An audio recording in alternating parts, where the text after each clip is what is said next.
Morning seniors, today's lesson will be over Animal Farm chapter 9. This actually begins on page 114, so just scroll down to that page and we will go ahead and get started. So at the beginning of scene 9, we've got Boxer dealing with his injuries. We've got the animals working to rebuild the windmill after it's been destroyed. We also have some talk about the food supply, which, as we know, has been diminishing. And we know that Napoleon has tried to fool everyone into thinking that it hasn't, and he continues to do so here. I also want to point out to you that even though the food supply diminishes, the rations have not diminished for the pigs and the dogs. So they still could manage to receive the same amount of food that they always have, where everyone else is reduced. I'm going to actually talk about the language there just a little bit. But how do they get by with this? Of course, Squealer steps in like he always does and brainwashes the animals by explaining that the portions, if they're too equal, would go against the principles of animalism, which, if you reflect back on the chapter 1 and you look at the commandments related to animalism, you will see that one of the commandments says that all animals are created equal. Okay, can you see that this is clearly not the case in chapter 9? Absolutely, because if they were following those principles, everyone would have the same amount of food. So there's a lie there. So now kind of coming back to what I said about how word choice is significant, how diction is very important when it comes to persuading somebody or convincing others to think a certain way.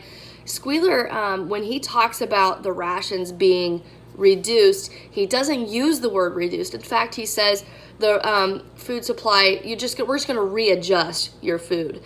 So that sounds a lot nicer and more pleasant, and it doesn't make the animals feel like they're losing something.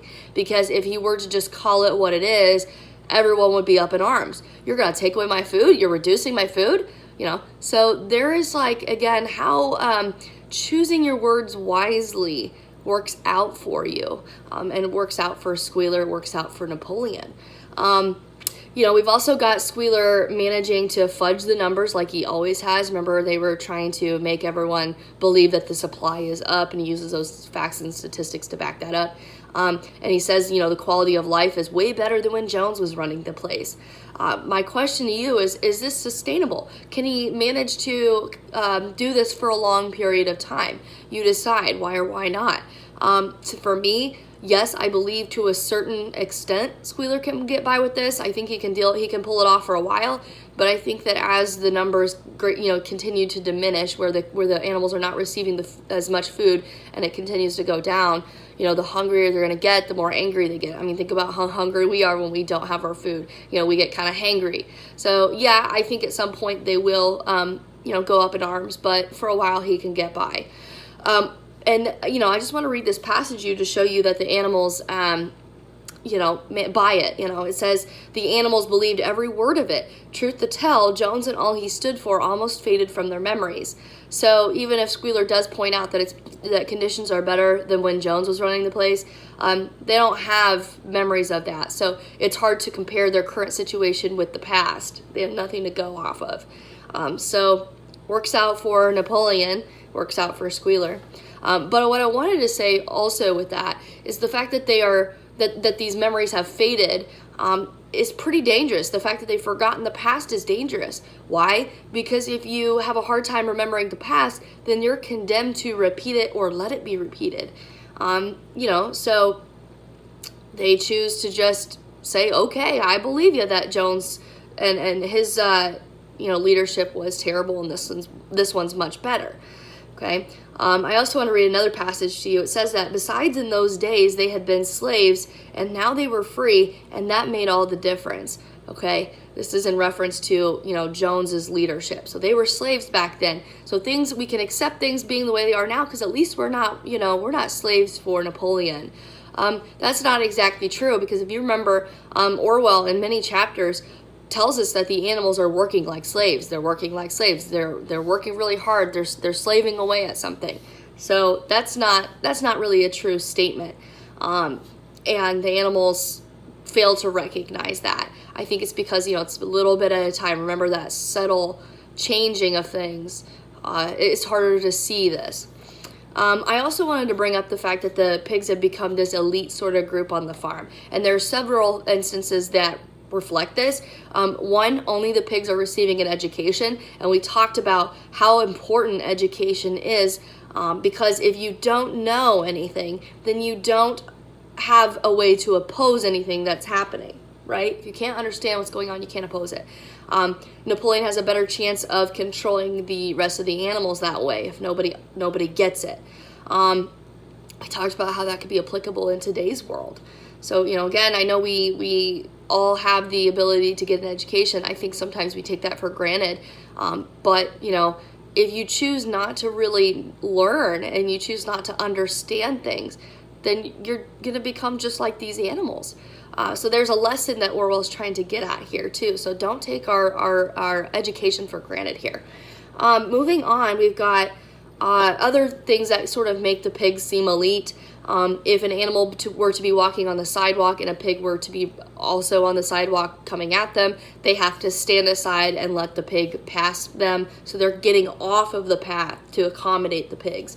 We also have pigs wearing green ribbons on Sundays. We've got pigs that are getting barley mash, sugar, beer for Napoleon. The rest of the animals, what do they get? A reduced portion of food. So Napoleon enjoys all these luxuries, and we assume other pigs are as well, but no one else is. So that's what sort of makes them very special on Animal Farm.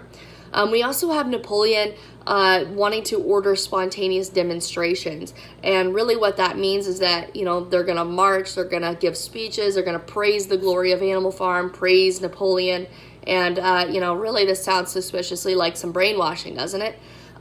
Notice that during these times, the sheep seem to be the ones most dedicated to Napoleon.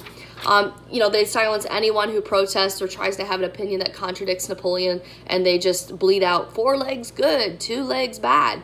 Remember, the sheep represent the nameless masses of people who just blindly follow a leader without question, just like sheep would do with a shepherd. They're trained to just do as they're told. So there they are, doing exactly as they're told. Now, we also have Napoleon becoming president of the Republic in Chapter 9. The question is was this a free and fair election? Absolutely not. You could just about guarantee that Napoleon had chosen himself to be the leader. It might be too optimistic to say that the other pigs had a say in it either. So I think it was mostly Napoleon making that choice for everybody else. So, kind of thinking in terms of a political systems, what does this sort of represent to us, or what does it seem like? It's more like a dictatorship. You've got Napoleon having power over everybody else and everything else.